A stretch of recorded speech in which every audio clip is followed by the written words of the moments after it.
All right, so we're going to do a deep dive into this concept of followership today. And, you sent over this really cool article that looks at how we actually talk about followers and how that's really changed a lot. It has. It's fascinating because I think followership is something we often just take for granted. Yeah. But the way we view it is actually tied to like these bigger things like power dynamics in society and, societal trends. And Right. it's not as simple as just who's in charge.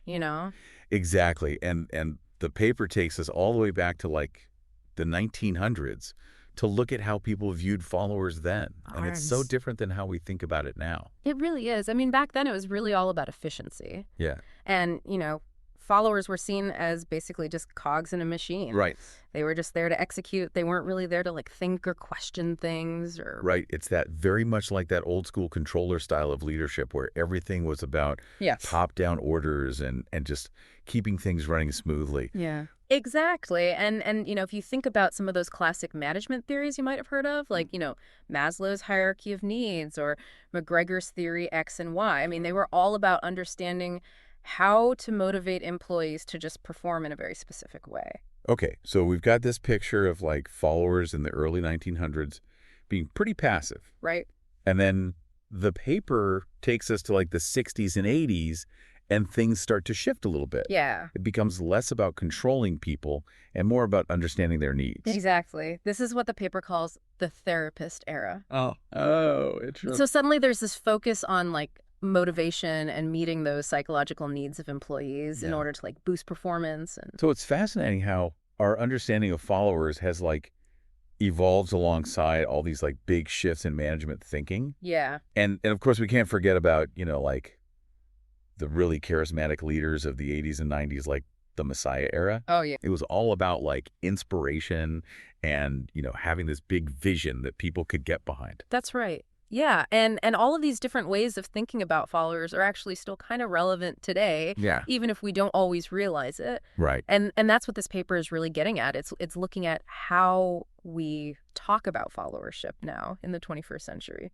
And to get all this information, Mm-hmm. the researchers actually did something pretty cool. Yeah. They used this method called World Cafe to get people talking at leadership conferences. Right, which is super interesting. World Cafe is like, if you've never done it, it's like this supercharged brainstorming session. Oh, wow. It's all about getting diverse viewpoints and having like really deep, in-depth conversations. So what did they learn? What did they discover from all of these conversations? Well, they found that there are like three main ways or discourses that people talk about followership: Okay. maintaining, reframing, and transforming. Okay, I am intrigued. Yeah. Let's break down each of these discourses. What's the maintaining discourse all about?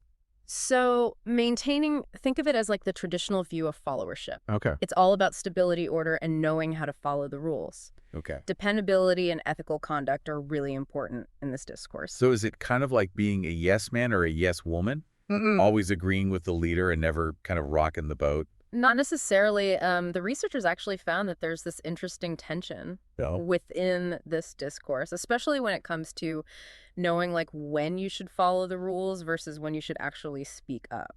Yeah, I could see that being tricky. So it's not just about blind obedience, but about understanding when it's appropriate to maybe question authority. Exactly. Even in situations where maintaining that stability is really important, there are going to be times when followers need to exercise judgment and maybe even push back a little bit against the leader. Okay, that makes sense. Yeah. So we've got maintaining, which is about stability. What about reframing? How is that different? Okay, so reframing is all about adaptability and being able to adjust to different situations. Okay. And the researchers found that social media plays a big role in this discourse. Oh, I can see that with social media, things are constantly changing. New platforms, new trends, new ways of interacting. Followers have to adapt just to keep up. And it's not just social media. The researchers also found that the COVID-19 pandemic Right. forced a lot of organizations to reframe their thinking about leadership and followership. For sure.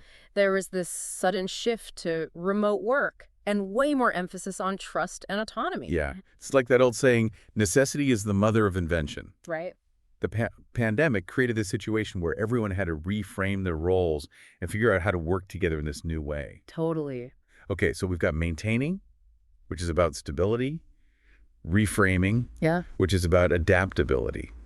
Now, what about transforming?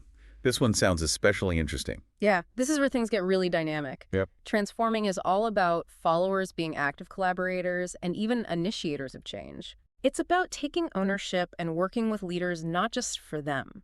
So it's not just about following orders. It's about actually shaping the direction of the group. That's a pretty big shift from how we've traditionally thought about followership. It is, and the researchers found that the people who embody this discourse Yeah. are often the ones who are pushing the boundaries, coming up with the new ideas. Yeah. They're not afraid to challenge assumptions or suggest new ways of doing things. So it sounds like they're really the ones driving progress and helping their organizations to stay ahead of the curve. Exactly. They're thinking about the future and helping to shape it. They understand that being a good follower Yeah. isn't about being passive. It's about being an active participant in making things better. I love that. So we have these three really distinct ways of talking about and understanding followership. But I'm curious, do they always stay separate or do they ever kind of overlap? That's a great question, and the answer is they definitely overlap. A follower might embody different discourses depending on the situation, the group, they're in their own personality. So it's not like you're one type of follower or another, but you can kind of draw from these different discourses depending on what's going on around you. Exactly. And that's what makes followership so interesting and complex. It's not this fixed identity. It's something that's fluid and dynamic. So we've got these three discourses, maintaining, reframing, and transforming. But I'm kind of having trouble picturing how they actually play out in real life. Can you give me some examples? Absolutely. Let's start with maintaining, imagine you're working in a field where following the rules is absolutely crucial, Right. like healthcare or finance, Hmm. In those environments, a maintaining approach is often essential. So it's about making sure things run smoothly Yeah. and everyone is following the procedures. But what about that tension we talked about earlier, knowing when to follow the rules and when to speak up? Yeah. How does that work in a maintaining Mhm. context? Well, think about someone who works at a company that's doing something unethical, Yeah. They might feel the sense of responsibility to speak out, even if it means disrupting the status quo or even risking their job. Right. That's a classic example of a maintaining follower using their judgment to challenge authority. That's a great example. Yeah. It shows that even when stability and order are super important, Right. there's still room for followers to use their voice. Absolutely. Okay, so what about reframing? What are some real-world examples of that discourse? Well, think about industries that are constantly evolving, Okay. like tech media or even retail. Right. In those fields, followers need to be able to adapt to new technologies, new ways of doing business, and these constantly shifting customer demands. It's like they're always having to adjust their understanding of what it even means to be a follower. Right. And you mentioned earlier how the COVID-19 pandemic really forced a lot of organizations to reframe their thinking about leadership and followership. Yeah, exactly. Think about how quickly everyone had to adapt to remote work and virtual communication For sure. that required a huge amount of flexibility and trust between leaders and followers. Right. Leaders had to let go of some control, and followers had to step up and take on more responsibility. It's like that old saying, necessity is the mother of invention. Yeah. The pandemic created this situation where everyone had to reframe their roles and figure out how to work together in this new way. Totally. Okay, so we've got maintaining, which is about stability, Mm-hmm. reframing, which is about adaptability. Mm-hmm. What about transforming? Where does that come into play in the real world? So transforming followers thrive in environments that embrace innovation and change. Think of startups, Okay. social enterprises, or even established companies that are trying to reinvent themselves. So it's those organizations that are really pushing boundaries and trying to make a real impact. Exactly. And the followers who embody the transforming discourse are the ones who are helping to drive that change. Precisely. They're constantly learning, challenging assumptions, coming up with new ideas. Yeah. They're not afraid to question the status quo or suggest bold new approaches. I love it. They're like the trailblazers, helping their organizations stay ahead of the curve and shape the future. Yeah. But the paper also mentioned that the researchers used these three different timelines to help people understand the evolution of leadership and followership. Oh, Can you tell me more about those? Yeah, the timelines provide this fascinating historical context for these discourses. One of them, Leadership Through the Ages by Harrison, traces leadership all the way back to ancient civilizations. Wow. It shows how different societies and cultures have approached leadership throughout history. So are you saying that the way we think about leadership today has been shaped by centuries of evolution?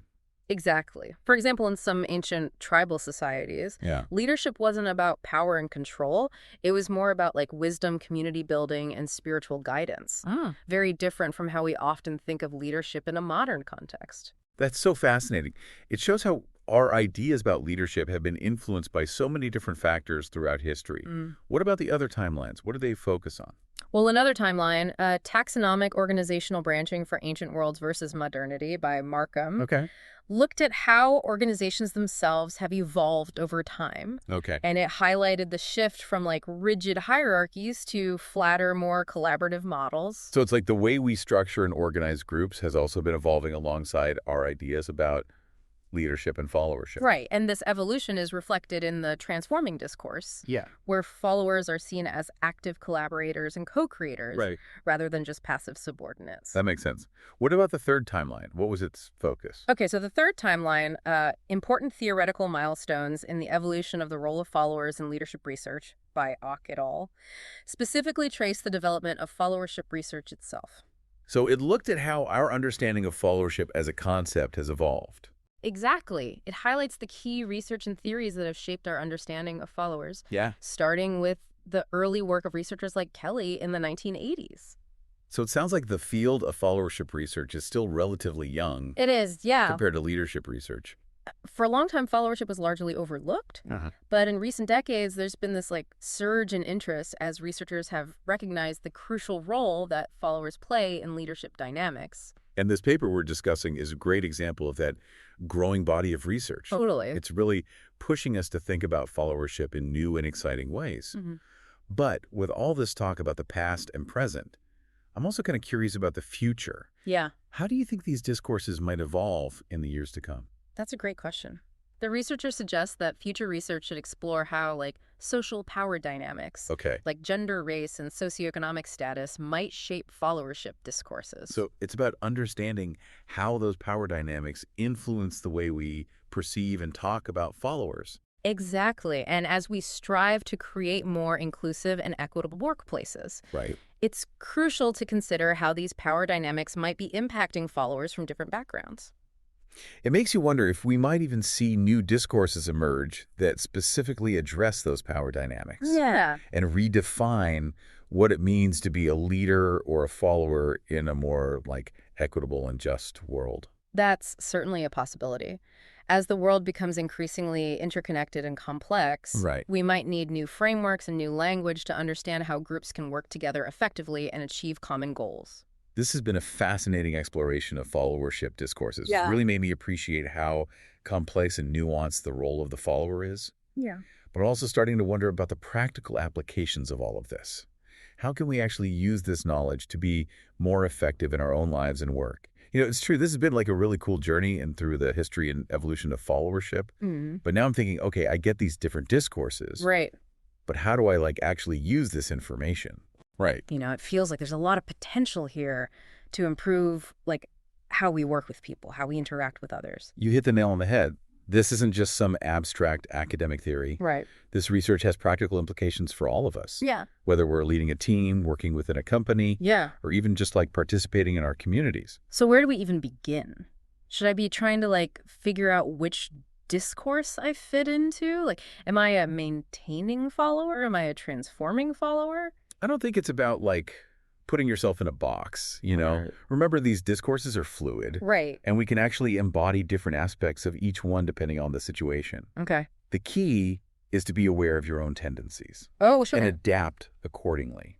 So like I might lean towards maintaining in a really structured environment where following procedures is really important. Right. But I might tap into like my reframing side when I'm faced with like a sudden change or a disruption. And maybe when there's an opportunity to really make a difference, I can channel that transforming energy to like push for positive change. Yes. Is that what you're getting at? Exactly. It's about being self-aware Yeah. and understanding your own strengths as a follower. Okay. And this awareness can actually make you a more effective leader too. Oh, how so? Well, think about it. If you're leading a team, Right. understanding these discourses can help you build a team with diverse strengths. Right. Maybe you need someone who's really good at maintaining, Right. keeping things running smoothly, making sure deadlines are met. Right. But you might also need someone who's a natural reframer, Yeah. someone who can adapt to changing circumstances, Right. come up with creative solutions when things go off track. And of course, you wouldn't want to forget about those transforming followers, the ones Right. who challenge the status quo and bring fresh perspectives. Exactly. By understanding the strengths and tendencies of your team members, Yeah. you can communicate more effectively, delegate tasks more Yeah. strategically. Yeah. And create a more harmonious and productive working environment. This is making me realize that followership is so much more than just passively following orders. Right. It's about understanding your own unique role within a group Yeah. and using your strengths to contribute to the overall success. Absolutely. And we can't forget about those power dynamics that we talked about earlier. Oh, yeah. Understanding those is crucial to creating more equitable and inclusive environments, whether it's in our workplaces or in our communities. For sure. Recognizing how power operates within a group can help us identify and challenge inequalities. Yeah. It can empower us to advocate for ourselves and others, to speak up against injustice, and to work towards creating a more just and balanced world. This has been such an eye-opening conversation. It has. I feel like I've gained a whole new perspective on what it even means to be a follower. Yeah, and I hope this deep dive has inspired you to think more critically about your own role as a follower. Yeah. Because the truth is, no matter what our title or position is. We're all followers in some context. So to everyone listening out there, I have a challenge for you. Now that you're more aware of these different followership discourses, Right? how will you use this knowledge to make a positive impact? What kind of follower do you choose to be? Think about it, because the future of followership in many ways is in your hands. That's a powerful way to put it. Remember, followership is a choice. And by choosing to be conscious, engaged, and empowered followers, we can all contribute to creating a better future. Thank you for joining us on this deep dive into the world of followership discourses. We hope you've learned something new and are excited to embrace the power and potential of followership.